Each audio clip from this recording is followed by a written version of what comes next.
About 10 years ago, I read a book that changed my life. Most of the time when people say things like, I read a book that changed my life, they're talking about a book that made their lives better. This is a book that made my life worse.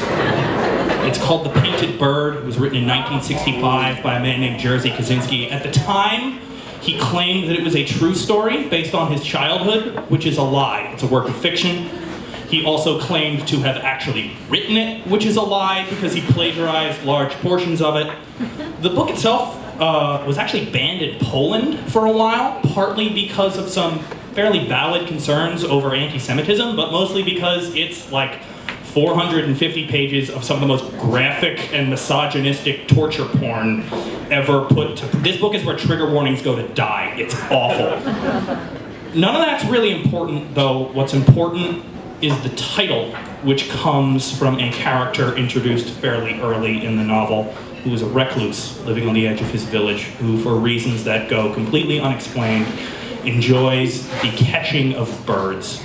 And he'll go out and catch a bird alive and bring it back to his house and very carefully, painstakingly paint it until each bird is a living work of art, and then release it back out into the wild.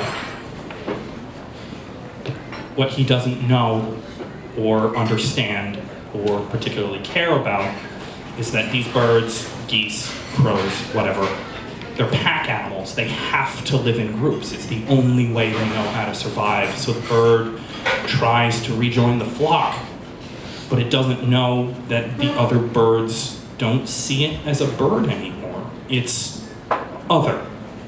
So they attack it on sight. Because of course they do, because they're scared, angry animals. And they kill it every time. The message of the story and of the novel, which was seared into my young brain, the things that make us different don't always make us special. Usually they just make other people hate us. And the things that don't kill us don't make us stronger necessarily. They become who we are in a weird kind of way. And I would really like to say that love is stronger than hate, but man, ignorance and fear are always, always, always going to be stronger than love. And you can tell yourself whatever you want. If you want to sleep at night, that's fine.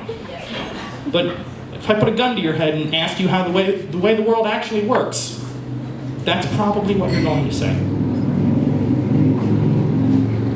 I read that when I was 17, and there have been many, many, many days over the course of the past decade where I have believed from the bottom of my heart that everything I've just told you has been complete and utter shit. That it's stolen cynicism from a dead liar. That human beings are capable of being so much more. That we can understand and learn and grow and be better than we are.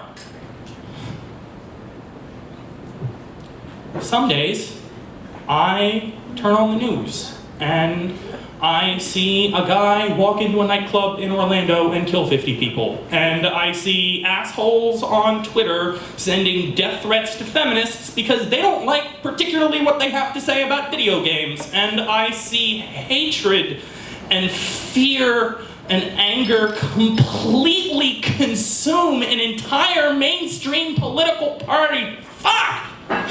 And Jerzy Kosinski was right. Not only are we all just angry, stupid, scared animals pretending to be human, we're angry, stupid, scared animals pretending to be human, and we aren't even very fucking good at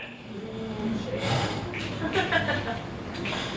I wish this story was more on brand and less about personal catharsis, and I wish that it had more of a point, and more than anything, I really wish that it had a happy ending.